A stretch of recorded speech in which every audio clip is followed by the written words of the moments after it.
Hi, good afternoon. I wanted to come on and do a reading, kind of to check on you guys and assess the retrograde's choice, it being in Gemini and being native for Gemini. Mercury, it does govern over Gemini, and it is about choice. It's about taking a gamble on something.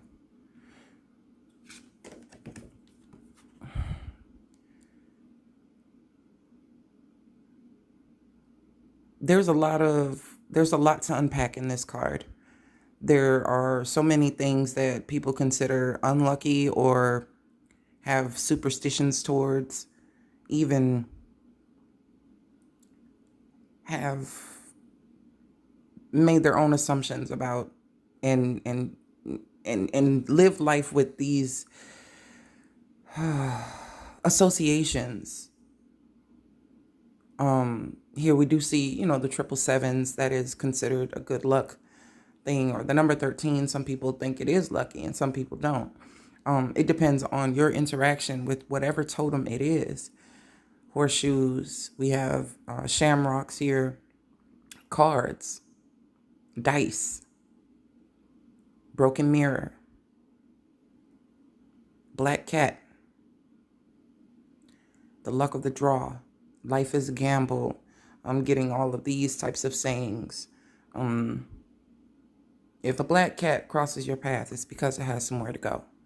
That's one way of looking at it. Other people see it as a negative thing. They associate it with witches. They associate it with death or negativity, or that's just like seeing crows or anything like that. It signifies something different for other people.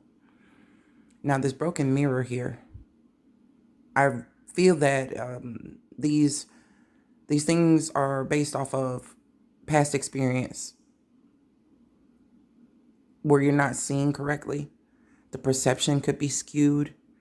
The way that you felt about the situation then, you didn't have all the knowledge that you have now, or the growth that you have now. So to recall something where you considered yourself taking a risk or taking a gamble and it didn't go in your favor, or you don't think that the outcome was favorable for you, it's because you're assigning it that connotation, actually. So if you know now if you knew then what you know now, would you still feel how you feel about that situation, or are you still handling it mentally the way you would have handled it with if you had the pertinent information, if you had the growth already, if you had the experience already? The first time you drive a car is not going to be your best. You have to do many laps around the track in order to have that certain experience. Now, a person who doesn't have much experience and they're overzealous, they get in the car, they could be listening to music, they could be distracted or whatever. It doesn't have to be something like an error on their part. Say there's an accident, and from that point forward, that person never wants to drive again because I took a risk by even getting in the car. Accidents do happen, but for a reason. There's many layers to that too. It's not just about you. It's about other people as well. It could be someone else's negligence. It could be maybe you weren't formally trained to do it, but you know the basics. So you think, but your awareness is not completely opened as an experienced driver would be, if you get what I'm saying. So this is aligning with the energy of Sagittarius, which the South Node is in right now. But we're in Gemini season. So it's still two different energies, two different wavelengths. So this gamble, it depends. This risk, it depends. Because what I'm seeing is it's putting a person on one end. If they choose in one direction, they're left with regret. They're left with, like I was saying, those memories. And it's recalling this is an energy of 5 here. Oh, please don't mind my nails.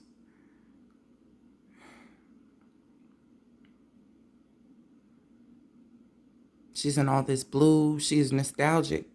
Whatever transpired that made a person choose in this direction is related to what they have been taught to think about certain things or perceive certain things.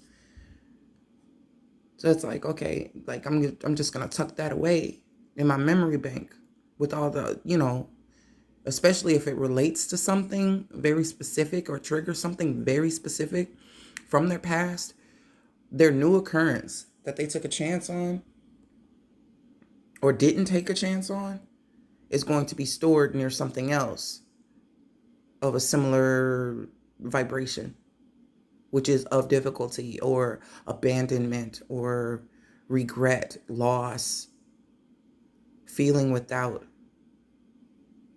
There's a sense of loneliness, and she's in all blue. But again, that mirror is broken. She can't even see it. She can't even see clearly. She's not looking at anything for what it really is. It's recalling. See, that diary page is right on her mind. And that was clarified by the 3 of Swords. So I knew I was on the right track when I saw these, because I was like, gambling, it's proportions, it's probabilities, it's ratios, statistics. 50% of the time, the choice you choose is going to be the right one. But there's that probability that it could be one that is more detrimental to you or less favorable for you. There's always a sense of choice. Because a lot of people aren't deciding based on resonance. They're deciding based on memory, muscle memory, emotional memory, trauma memory. So this card, this message here was asking you to combat what you think you know. This is why Mercury retrograde is so powerful. And I tell people, once you go through maybe a year or even 2 years of retrogrades, and those things do come up from the past, and you actually learn how to resolve them when they come up, you'll start to see that the retrograde isn't a bad thing. It's very positive. And I say that because the mechanism in your mind that usually filters certain things based off of experience or the fears that you have set in place mentally that block you, they're not able to function properly either. When Mercury is in retrograde, you're going to find yourself saying things you wouldn't normally say, or being more open than usual, maybe more social, sharing things that, you would typically cut off at the waist. Like you wouldn't even share, you wouldn't indulge anyone in your innermost or saying whatever comes to mind. But there's a liberation in that. That's something that Gemini energy can give you, that Mercury energy can give you. It's very beneficial for Virgos too, and as well as other signs that may consider themselves to be withdrawn or are people of few words, or people who think more than they speak, and not for very clear reasons. It's just the way that they operate. So it is a way to open. It is a way to I don't know. It reworks your mechanisms, your filters. You could have a filter that's just, based off of fear or hurting people's feelings or just leaving things unsaid. And Mercury retrograde is going to omit that part in the program, and more things can come out, more things can be released. And this is a releasing thing. This is not releasing at all. This is holding in.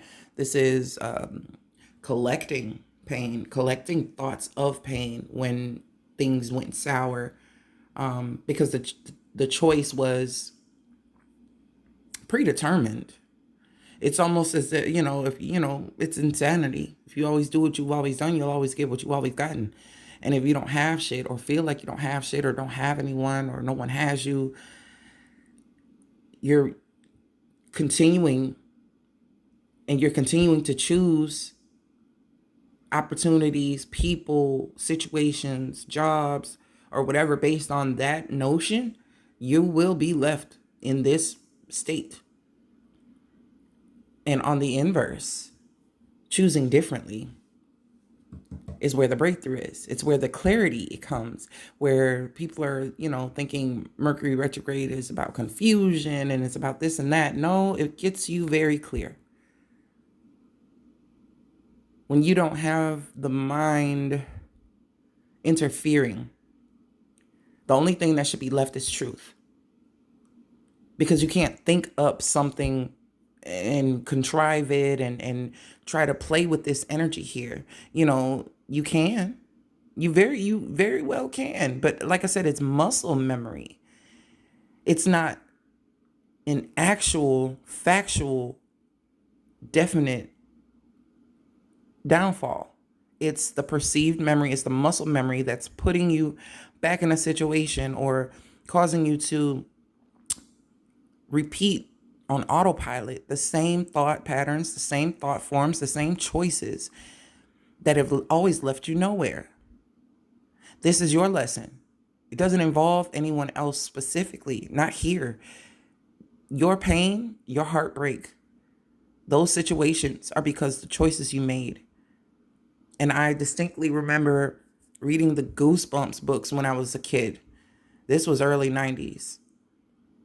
And they had alternate endings in some of the books. Like you would read to a certain point and it would say, if you choose this, what would you do? And like something happens and you have two options. You can either do this and go to page 73, or you can do this and go to page 29. And the next thing that occurs is the outcome. And it may be good or it may be bad, but it was a choice and you had to take a risk if you wanted to finish the book. It was nerve-wracking. For me, it was, because of course we don't want unfavorable outcomes, but I was the type of person to make all the choices in the beginning and then go read the other option or the other choice and be like, okay, well, what made me choose this outcome versus that one? Like, what put me in that direction? And a lot of times with Goosebumps, they were children's stories, scary stories. It was a fight or flight or some type of fear response that it was asking you to make a sudden decision about. So this is really aligning with that for me, because the Strength card, if you have an animal and they're fine, they're chilling, cool, they really, if they're eating, they're fine. They pretty much just chill. But if you have a wounded animal, they're gonna want to attack. They're gonna want to cause damage to someone before they already feel threatened because of their own wound, because of their own hurt, because of their own pain. Shout out to Alyssa, because that something you wrote actually just came to mind, and it aligns with this.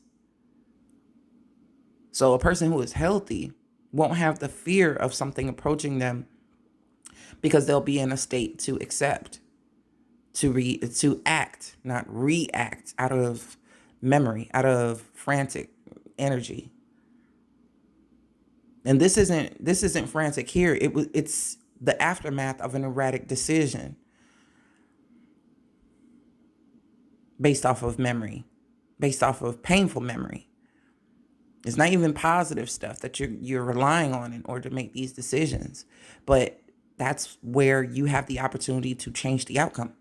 This is where you say, hey, I can do something I've never done before, speak the truth that's on my heart instead of withholding, instead of holding back like I always have and feeling like no one understands me, no one gets me, no one loves me. This shit hurts. Why am I by myself? Any of these things that may crop up. You could be carrying groceries in the house and no one in the house wants to help you. Or you may be walking past people and you're struggling with carrying something and no one is reaching out to help you. But that's because the vibration of this is in your energy and they will not be compelled to help you at all. But a person in this energy, their spirit will be radiant and people will pick up on that and they will want to assist. This is how universal energy works. Because they're glowing in receptivity versus repelling and avoiding and pushing and evading. So this is what's at stake. Almost reemerging. It's like your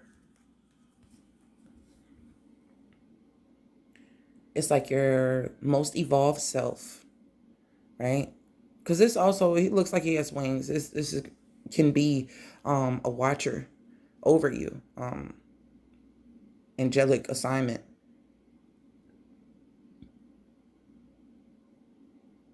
I forget the name of this here, but it's a realigning. This is like the zodiacal wheel. These are all the chakras. Like, there is an alignment happening. This is a time of rebirth, like quite literally. This 21, which is another number of luck when, you're playing blackjack or even poker. Poker's, she's got those cards and stuff, which are what? Hearts. They're fucking hearts. So this does definitely pertain to love. That three of swords shows me that too. It's things that you keep close to the vest. And it's not peaceful. This is peace. This is making peace with those things. That's taming the part of you that wants to lash out, retract. It's just, you're having a chance. It's like, if you had to raise you right now, what would how would you raise, if you had to raise you as a newborn and you know nothing, would you teach yourself fears? Or would you teach a person precautions and then process? Like, you can, when teaching a child to drive, you can be fearful. Oh my gosh, you're going to wreck. Oh my gosh, you're going to this or that. Or I really don't want you driving because you can get into an accident. Well, now you've put accident into their environment. Now you've put that as a resounding thought into their mind space, into their heart space, and they can carry it with them as fear. So some of these things, like I said, predetermined or taught, you have a chance to parent yourself, to step out of your shoes for a second and look at yourself as if you're a brand new person.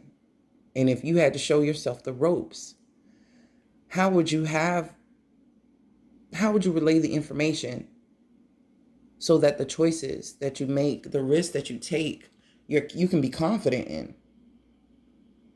You can make from a place of peace. This is a very peaceful energy. The headdresses, the dove, that's a different type of animal. This animal, mouth open, teeth bared. There's no immediate threat. But the action that was taken was imposed as if it were. So you have an opportunity here to really make things right with yourself. The part of you that chooses in that other direction off of repetition. Like, you have to become ambidextrous.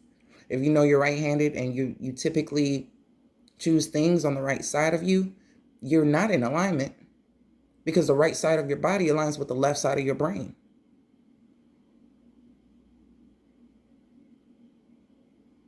So you're thinking that you're just, that's the logical aspect of you. But things on the left are where you're going to come in more of a abstract, intuitive ability. And I'm not even speaking on esoteric terms. I'm talking about just instincts. Instincts and intuition can work hand in hand. And that's what that is. So if you only work off of instincts and they're only developed to an animalistic perspective or point of view or level, we don't have lions walking around on the streets, because they don't have a predictable nature. They do things based off of survival. They do things based off of hunting, fear, trying to maintain their security, their safety. But at the same time, choosing prey that they feel is less fortunate or that is less equipped. They prey on others. So we're moving away from this energy. Why? Because in this position, this person doesn't understand that their instincts, they became their own prey. The things they do have put them in a position of wounding, have put them in a position of dire straits or lack mentality. It just, they can only see what they don't have.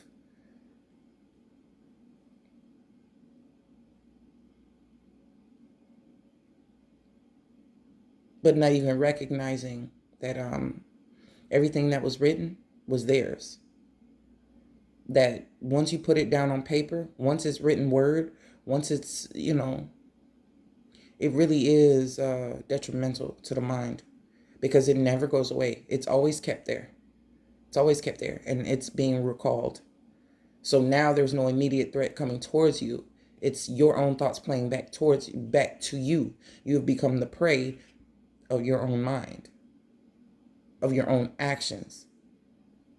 No, you can have an action imposed. The way you react to it, the choice that you make in reference to it, is now your responsibility.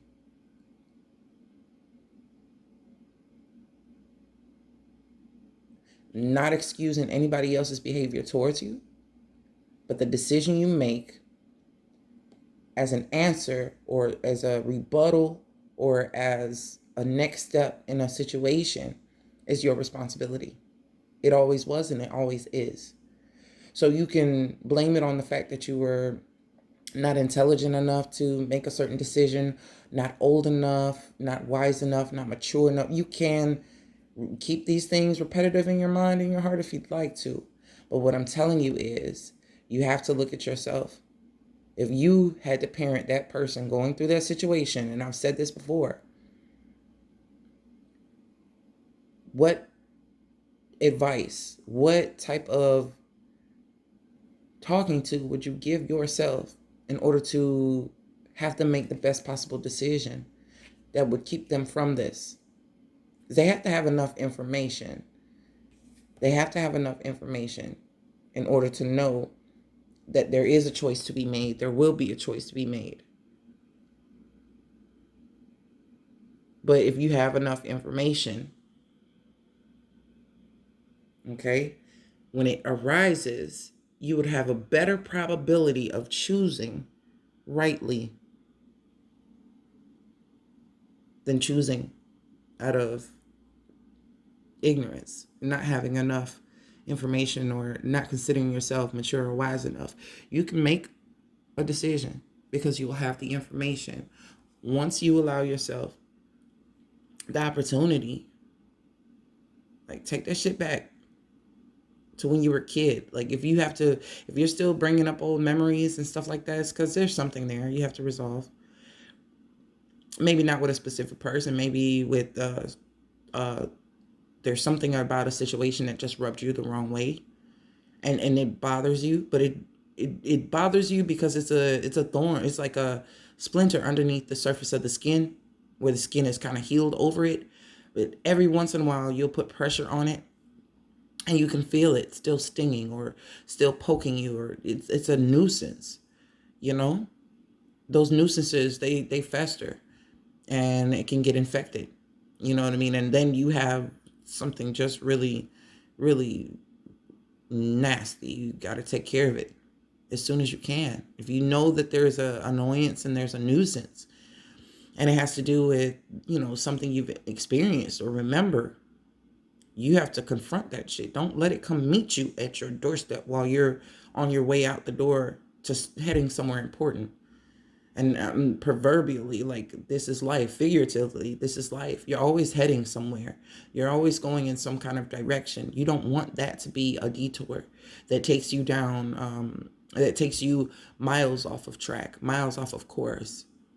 And by the time you get to your destination, you won't be able to experience it with that same appreciation, that same enthusiasm. Like you could, because you've been through so much fucking stuff, but it'll almost feel like you're too exhausted to even enjoy it, because you've been in defense mode for so long. You really have an opportunity to just, this could be family things, this could be lifelong friendships, this could be overall what's leading you towards a freedom of emotion. It's emotional freedom, elation. And it's not something that lasts years and years and years and years. But once you get to a point of elation, you know what it feels like now. And you'll want more things to feel like that. That freedom of feeling, that freedom of peace, where you know that everything is taken care of, and the worries are not at the top of your mind. They're not at the forefront of your thoughts. I laid a tarot spread, so I'm just going to leave this here, and I'm going to record the next reading because this one is already pretty lengthy. But I really feel like a lot of people would be choosing in this direction. But for those who don't, and they're still here, maybe you need to have a free consultation with me. Just, email me and we can set something up so we can see what the next step is.